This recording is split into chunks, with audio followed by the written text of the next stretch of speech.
ইতিমধ্যেই দ্বিতীয় দফার ভোট হয়ে গেছে। এই বছর 2026-এর ভোট নিয়ে যা রণক্ষেত্র চললো, এসআইআর থেকে শুরু করে সমস্তটা গতকাল শেষ হলো। তো শেষের পর যে এক্সিট পোলের ডাটা আসছে, সেখানে দেখা যাচ্ছে যে তৃণমূল পিছিয়ে রয়েছে এবং বিরোধী পক্ষ বেশ খানিকটা এগিয়ে রয়েছে, এবং এই দুটোর মধ্যে কোথাও কোথাও হাড্ডাহাড্ডি লড়াই রয়েছে। তো এই বিষয়ে আপনার কি মত রয়েছে? ওই ডাটাকে টাটা করে দাও। ওই ডাটাকে টাটা করে দাও। এই যে এক্সিট পোল, এই এক্সিট পোলটা হচ্ছে ডাজ নট এক্সিস্ট।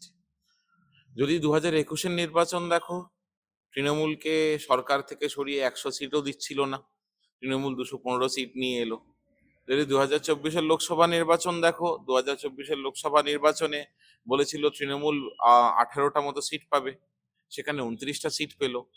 এই এক্সিট পোল নির্বাচন যদি দেখো, এরা 2024-এ 400 পার করে দিচ্ছিল নরেন্দ্র মোদীকে, ইসবার 400 পার, সেখানে 230-এ নরেন্দ্র মোদীর ট্রেন থেমে গেল। তো এই যখন এই জিনিসগুলো কনসিডার করবে, তখন বুঝবে এই exit pole does not exist.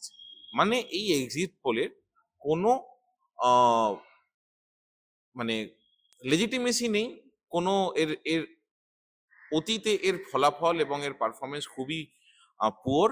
এবং যারা এই এক্সিট পোল দেখাচ্ছে, যেসব চ্যানেল, তারা খুব স্পষ্ট করে বলে দিচ্ছে এই এক্সিট পোলের দায় আমরা নেব না, কিন্তু এক্সিট পোলটা দেখিয়ে যাচ্ছে একটা পারসেপশন সেট করার একটা প্রবণতা।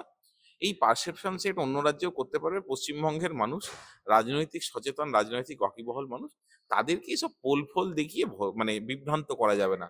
মানুষ ইভিএম এ যেখানে টেপার ঠিক টিপেছে, সুষ্ঠু ও সম্পন্ন হয়েছে এই আমাদের নির্বাচন। একটিও কোনো অঘটনার মানে অঘটনের কোনো উল্লেখ নেই, কোনো ঘটেনি। তো আমরা নিশ্চিন্তে হই হই করে এবার 225+ সিটে আসতে চলেছি। বিজেপি কি করবে দেখা যাক। তো দিলীপ ঘোষ জানাচ্ছেন যে ট্রেন যেদিকে যাচ্ছে সেদিকে এবারে একটা বিরাট পরিবর্তন আসতে চলেছে। তো এই বিষয়ে তোমার দিলীপ দা একা ছিলেন। দিলীপ দা তারপরে বিয়ে দোকা হয়েছে। এরপরে নতুন একটা কি বললে কি নতুন ট্রেন্ড আছে? পরিবর্তন আসতে চলেছে, হয়তো 3 হতে চলেছে দিলীপ দা, এটাই পরিবর্তন। 2 থেকে 3 হবে দিলীপ ঘোষ।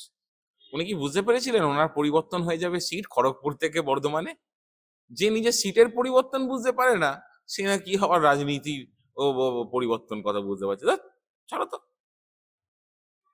এই বছর যে এসআইআর নিয়ে যে ধুমধুমার কাণ্ড হয়ে গেল, তো এর ফলে কোনো এফেক্ট পড়তে চলেছে কি?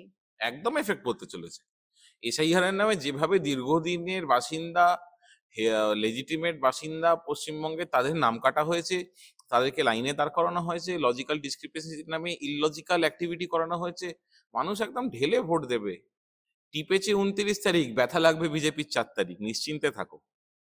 মানে 4ঠা মে এই সমস্ত এক্সিট পোলের যে আহ, পরিসংখ্যান রয়েছে সেটা কি বদলাতে পারে? দুধ, এগুলো কোনো ফ্যাক্টরি না, এগুলো কনসিডার করার জিনিসই না, এগুলো কনসিডার করার জিনিসই না। কিচ্ছু হবে না। পশ্চিমবঙ্গে তৃণমূল কংগ্রেস চতুর্থবারের জন্য সরকার করবে, মুখ্যমন্ত্রী মমতাদি চতুর্থবারের জন্য মুখ্যমন্ত্রী হবেন, এবং আমরা নানা রকম স্কিমের মাধ্যমে আরো 5টা বছর উন্নয়নের ধারা অব্যাহত থাকবে পশ্চিমবঙ্গের বুকে। এখানে বিভাজনের মাটি নয়, এ রামকৃষ্ণদেবের মাটি, এ সারদা মায়ের মাটি, এ ভগিনী নিবেদিতার মাটি। আমি যেখানে বসে আছি সেইখানে থেকে 2 গজ দূরে ঈশ্বরচন্দ্র বিদ্যাসাগর মহাশয়ের বাড়ি, তার প্রতিষ্ঠা করা মেট্রোপলিটন স্কুল, আমি সেই স্কুলের ছাত্র, আমার বাবাও সেই স্কুলের ছাত্র। আমরা এনাদেরকে দেখে বড় হয়েছি, এনাদের কথায় উদ্বুদ্ধ হয়েছি। জীবনে চলার পথে এনাদের কথা স্মরণ করিয়ে বড়রা আমাদেরকে বড় করেছে। তো সেখানে এইসব মাস্টার বলা, তারপরে কি ওই বঙ্কিম দা বলা লোকদের কোনো ঠাঁই নাই। একদম নিশ্চিন্তে থাকো, 4ঠা মে আসবে, রসগোল্লা খাবো, সবুজ রসগোল্লা খাওয়াবো। এক্সিট পোলের পরিসংখ্যানটা রয়েছে, এটা কতটা বৈজ্ঞানিক বলে ধারণা করা যায়? ও, বৈজ্ঞানিক মানে পুরোটাই অবৈজ্ঞানিক। বিজ্ঞান, এই আমরা ছোটবেলায় লিখতাম না, বিজ্ঞান আশীর্বাদ না অভিশাপ। এদের কাছে, এদের হাতে পড়ে বিজ্ঞানটা অভিশাপ হয়ে গেছে, ভুল ব্যবহার করছে। ওই একটা এক্সেল শিটে গ্রাফ করে দিচ্ছে 3টে 4টে, করে দিয়ে লোককে বিভ্রান্ত করছে, মানুষ বিভ্রান্ত হচ্ছেন। কিন্তু পশ্চিমবঙ্গের মানুষ এত বোকা না যে সবাই বিভ্রান্ত হবে। মেজরিটি পশ্চিমবঙ্গের মানুষ শিক্ষিত এবং রাজনৈতিক সচেতন মানুষ। তো এখানে কোনো লাভ নেই। এরা যারা করছে তারা তাদের তো পেট চালাতে হবে বলতো। তোমার মালিক যদি বলে দেয় যে বর্ণবর্মনকে কোয়েশ্চেন করতে এসে খালি উল্টো প্রশ্ন করো, তুমি সেটাই করবে। সেটা কি তুমি ইচ্ছে করে করছো? না। কিন্তু তোমার মালিক যদি বলে দেয় তোমার চাকরির ব্যাপার, সেরকমই ব্যাপার। এইসব মিডিয়াগুলো তো সব পারচেস্ট।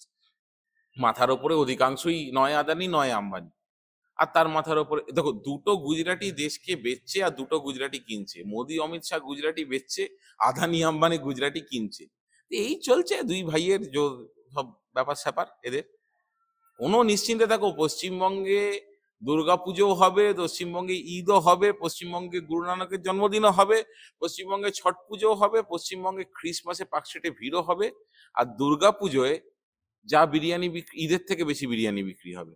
এই যে পশ্চিমবঙ্গের ফ্লেভার, সেই ফ্লেভার টিকে থাকবে, একদম নিশ্চিন্ত থাকো। এই বছর যে রেকর্ড ভোট হয়েছে, মানে দক্ষিণবঙ্গে এবারে মানুষ মধ্যে যে স্বতঃস্ফূর্ততা দেখা দিয়েছে। অনেক সময় দেখা যায় লেজি ভোটার রয়েছে যে মাঝে মাঝে দেবো পরে দেবো, কিন্তু এই বছর মানুষের মধ্যে যে স্বতঃস্ফূর্ততা দেখা গেছে সেই বিষয়ে তোমার কি বক্তব্য? দুটো ব্যাপার। ভোটিং পার্সেন্টেজটা বেড়েছে কারণ ভলিউমটা কমে গেছে বলে পার্সেন্টেজ বেড়েছে।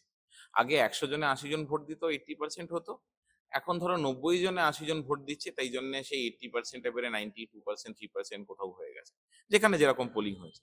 সেটা একটা কারণ পার্সেন্টেজ বেশি হওয়ার।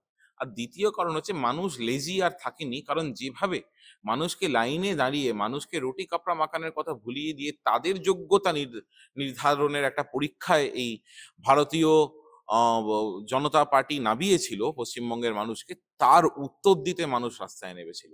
যে এদেরকে যদি আমরা একটা সবক না মানে শিক্ষা না দিই, তাহলে এরা আমাদের এর পিছু ছাড়বে না। মানুষ এমন রায় দিয়েছে, বিশ্বাস করো, ওরা মানে পদ্ম ফুল চোখে সর্ষে ফুল দেখবে। আর পশ্চিমবঙ্গে কোনো পাঁক নেই যে পদ্ম ফুটবে।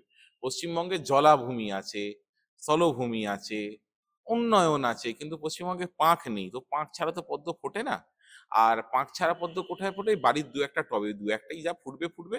অ্যাজ আ হোল পদ্ম ফুটছে না। জোড়া ফুল, ঘাস ফুল সব জায়গায় উঠছে, নিশ্চিন্ত থাকো। কৌস্তবের মাথায় চুল উঠবে না, কিন্তু জোড়া ফুল উঠবে।